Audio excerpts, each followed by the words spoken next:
Hey, I'm Spektor Baal. I am a synthwave gothic artist, and I'm going to take you and show you a little tour of my studio.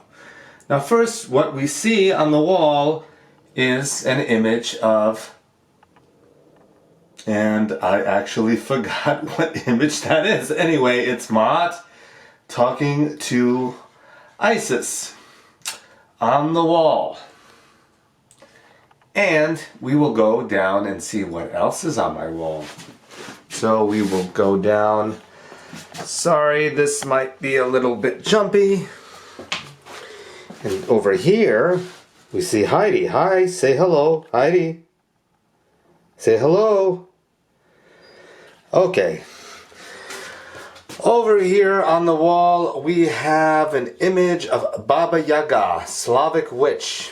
I love Baba Yaga. She is really nice and really cool. And she eats children. Well, that's what they all say. I have different thoughts about that. So, on the wall, we have a Rush cover and Rat into the Cellar. Really good album. As we look around, we have a lamp, and it's turned off. And here is my studio that I call Analog Basement. And what do we see here? Well, here I have my head monitors. I really like those monitors. They are really cool. The DAW of my choice is Studio One.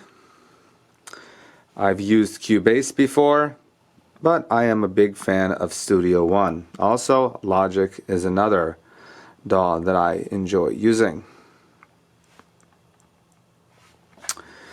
Now, over here, let me turn on the light here. Probably be easier to see everything that's going on. There we go. And let me get the desk lamp. Sorry if the camera's moving around a bit. Trying to keep this still so it doesn't get anybody dizzy. So anyway, over here we have a DBX 160A. Great compressor. I use it for vocals. Sometimes I use it for the snare drum. Here in the rack we have a Pico compressor. We have a 525. We have a 512C, which is my preamp. I usually run this into this as my chain, vocal chain. Sometimes I run it through the Harrison 32 EQ. Great EQ. This is a remake of the same EQ that was used on the board that was recorded with Thriller. Here is my bus compressor, an SSL 4001. Really, really like it. But I do want to get a Neve type of bus compressor, something maybe vintage design. I heard good things about the Heritage. Here is a de-esser, and the de-esser is really good. It's not expensive either. It's actually pretty freaking cheap. So, as we move along, over here is my router, as you can see. And this is actually a Cubase keyboard.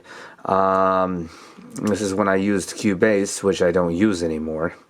I keep Cubase 10 around because I need to open my old programs. Atari ST monitor controller, one of my favorite controllers.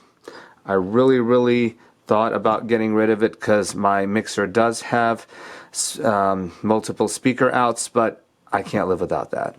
Here we have my mouse, Logitech, great mouse.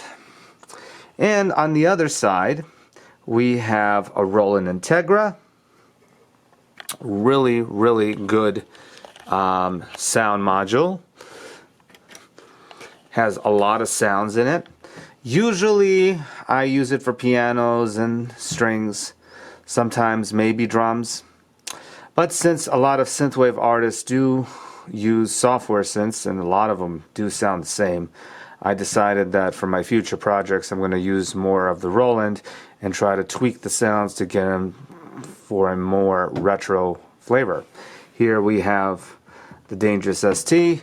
That is part of this controller. And there's your phone, phone in where you plug in your headphones. Here we have the DT Pro 1990 by Bear Dynamic. Amazing headphones. Really happy about them. I did a review on them. I will post it in the link below. Now, moving down. It's a little bit dark. Hopefully you could see. This is my mixer. This is a Mixmaster 20. It has about 16 transformers in it, 4 preamps in it. It's not just a summing box. I would consider it close to a mixing console in a way, sound-wise. It's the closest I could get to a large format mixing console. It's very Navy sounding. I really love to run all my music through it. Then I switch to each channel separately and sum to 2 channels instead of summing in the box. I think it creates more separation within the instruments and also creates more of a space between the back to front or front to back. Down below, as you see, just patch bays. Now, moving over here is my computer. All you probably could see is a blue light. Anyway, it's an i7. It's about 6 years old. There's a 1080 Ti in there. I do have a Vive headset. Sometimes I do like playing VR and gaming a bit, but it handles its own 32 bits, gigabytes of RAM. And I don't know. I have like 6 hard drives in there. Don't remember how much space I have. Well, I have a lot of space. Anyway, over here in the dark, we have 2 Mytacs, which is my I/O. The DAs going out.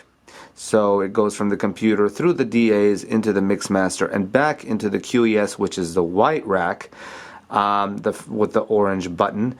They don't make these anymore. They're very rare. Very transparent. And it's the only converter that I've heard that can really capture the front to back. It's very hard for converters to do that. And below, I have a Cranesong Solaris as my DA converter. Great converter, could hear everything.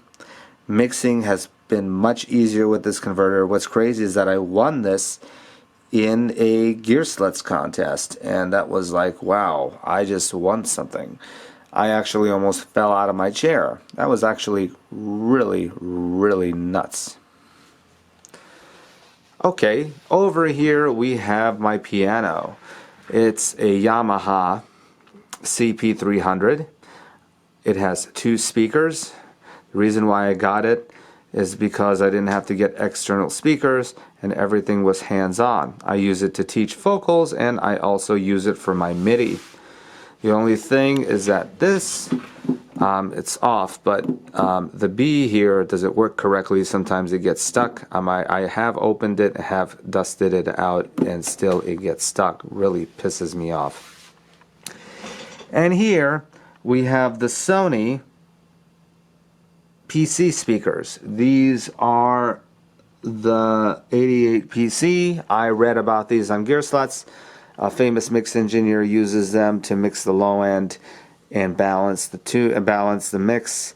It's really good. It really took me a while to understand them, but they were cheap. They were like $25. They don't make them anymore, but once I get the low end right on these, they sound great on the heads. And Heidi is, for some reason, going behind the studio. Heidi, where are you going? You know you're not supposed to go over there. Where are you going? No. Go away. Go the other side. I don't want you to go through the wires. And there she goes, sneaking around. You gonna sneak around? Hey. Oh, you see? Now you want to say something? You say something? Say something to the YouTube audience. You gonna say something? Hey. Anyway, I will see you in the next video. If you like what you see, don't forget to subscribe to my channel. Click on that notification bell to be alerted when new videos available. And also, if you'd like to support my channel, there's t-shirts and music down below. Take care.